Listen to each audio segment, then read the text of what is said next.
Hi, welcome to In Bed with Natasha. I'm back in my daughter's bed actually. She doesn't know we're in here. No, I hope Do you so. think she's going to tell us off? Well, I'm here with my guest Kornel Kovacs, who's flown in from Sweden today to DJ at Punks for Prada. We're really excited to have you. True story, yeah. I'm excited too. It's your second time. Yeah, it was supposed to be my third, wasn't it? But oh I my kind God, of got into some trouble last time, yeah. Do you have bad experiences usually with airlines? No, well, yeah, I mean, it happens, but I've only missed a flight twice. That's pretty good for being and a both DJ. times, like, you've been involved. Seriously? Yeah, like, the first time I played Punks for Prada, I missed my flight back, right? Oh my God, I remember that. Yeah, I did. And the second time I was supposed to play one of your parties as well, and I missed my transfer at Frankfurt. That was a nightmare, and you've never ever done it before. No. So do you think that we're bringing you bad vibes? I noticed you were handing grinding over a crystal before. Do you believe in all of that kind of stuff? Yeah, I'm kind of getting into it. Like, I think it's fun, you know. There's all these kind of different crystals. There's so many, and they all mean different things and kind of give you different energies and stuff. So I'm just learning for the moment. I'm getting into the crystal world. There's a really nice crystal shop around the corner from where I live. Okay. So that's how I got started, kind of. But yeah, that one's supposed to be really like good to keep you sort of grounded somehow and like give you positive strength and just like. I mean, I have a friend who makes them, and we've got a box of crystals in here that when my daughter gets back, we'll bring out. There she is. She's trying to get in. She's like, we're like, you have to wait. You can say hi and interview. You want to say hi quickly? This is Lola. Let's go over there. Hi, I'm Kornel. Hi. We're doing an interview. We're doing In Bed with Natasha in your bed. Is that okay?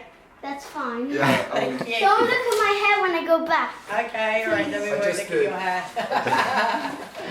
Alright, okay, get back to this. So anyway, do you know that you're one of my favourite DJs, by the way? Really? Yes. Thanks. That I means a think lot. you're amazing. Wow, thank So you. when did you start out working as DJ and music? When did it all happen? Yeah, it started out when I was like pretty young in Stockholm.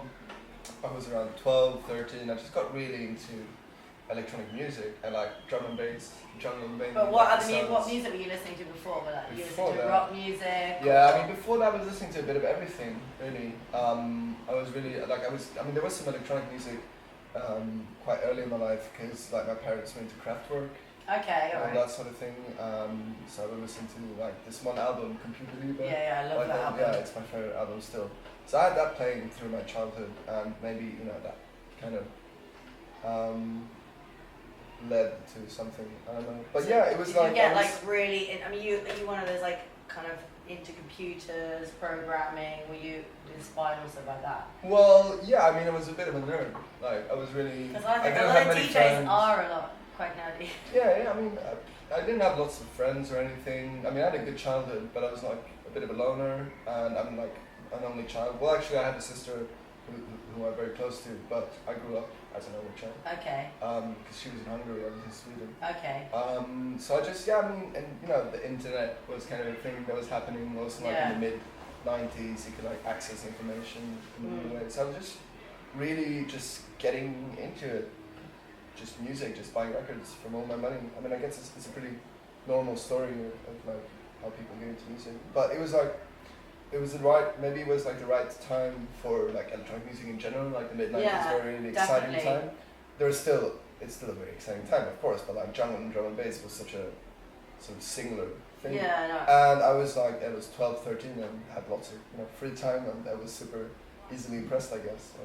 So what's the scene like today though? Because it's quite a big scene in Sweden, and you work with a couple of other guys as well. And you've got a record label now, Studio Barnhus. How did that start out together? Did you guys just meet up or you were DJing out, people heard you? Yeah, I mean Stockholm is small, so if you're into kind of the same thing, you're going to end up meeting sooner or later. And that was like the case with me and Axel and Petter, Axel Bowman and Pedro Dollar. And the three of us are still doing it today, like 6 years later now. It happened by chance. I was looking for a studio in Stockholm. I found this basement space on Barnhus Gatan, so like Barnhus Street, which means Orphanage Street. Okay. And it was big enough for three people, So I just heard. I didn't know Axel or Petter well at all. Like we would just, we would see each other out, see each other playing or whatever. I just asked them if they wanted to share it with me. because I knew they were looking as well. They were up for it, and we just moved into the studio, and everything happened from that. Like the label and us DJing together and doing music together has just been sort of like a natural development out of sharing a studio. Do you feel like that you guys have very similar styles? You're very difficult. Like even I've seen even videos when you guys are working together and DJing. It seems like you've all got your own like little thing going on. I was like, how do you work that as a trio? Because three is a really difficult number. It is, isn't it? I feel we're super lucky. It's just like we're similar in the right ways, and we're different in the right ways as well. Like obviously, if we were like into the exact same thing, that probably wouldn't lead to a very good dynamic. Yeah. We have a very good dynamic, I think. Like as far as musical taste or even like our personalities go, it just works somehow.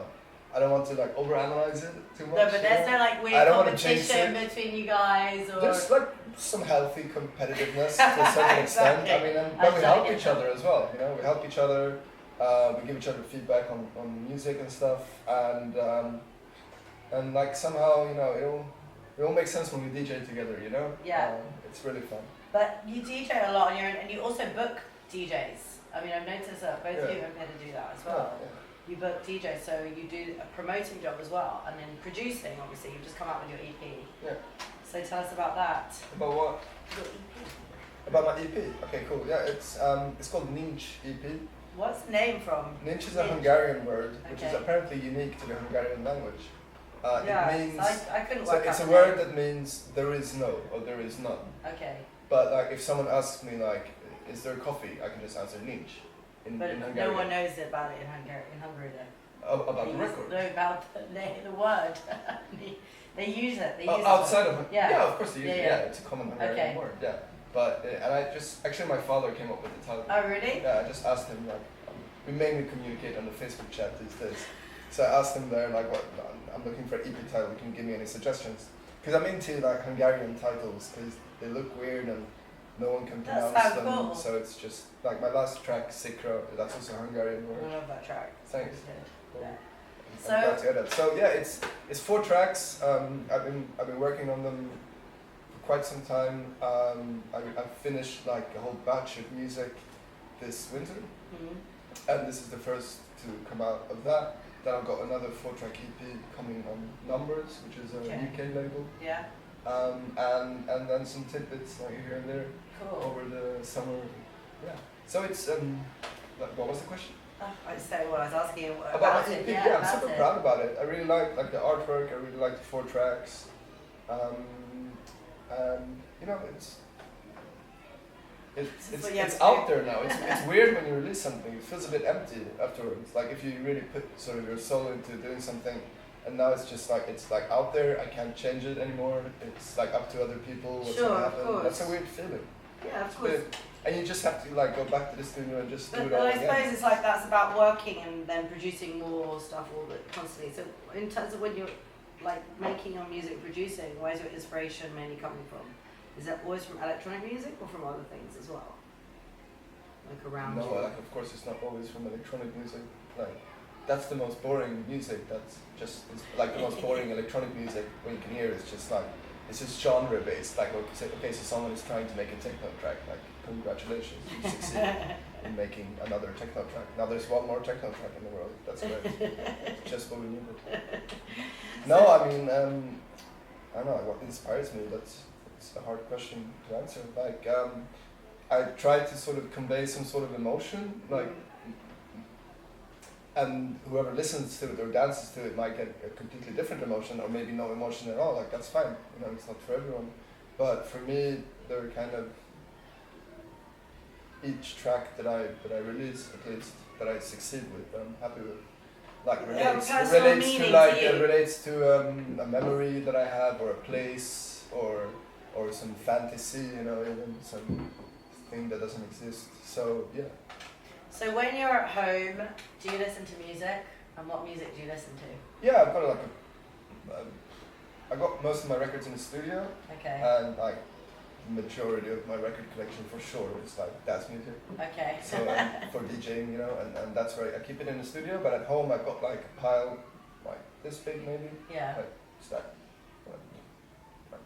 And what do you listen to? Because sometimes, you know, when you work a lot in music, occasionally you can find it either difficult to listen to music when you're in your home environment, you actually need silence, or you listen to like 5 albums that you're always going back to. Yeah, I've got those 5 albums for sure, but I've also, I don't know, I mean, it's just a constant stream of music in my life. Like, I'm always listening to new music, for DJing or for the label, you know, like new dance music releases. I'm always digging for like older stuff to like put in a new context maybe, and I'm always listening to samples because like my music is sample based in many ways. So but do you have like that favourite album like Rumours by Fleetwood Mac or I don't know, like something? Yeah, sure I do. I've got a couple of those. But at home I listen to like I also like cheat a bit when I listen to music at home. It's not only for enjoyment, it's also for like trying to find samples, you know.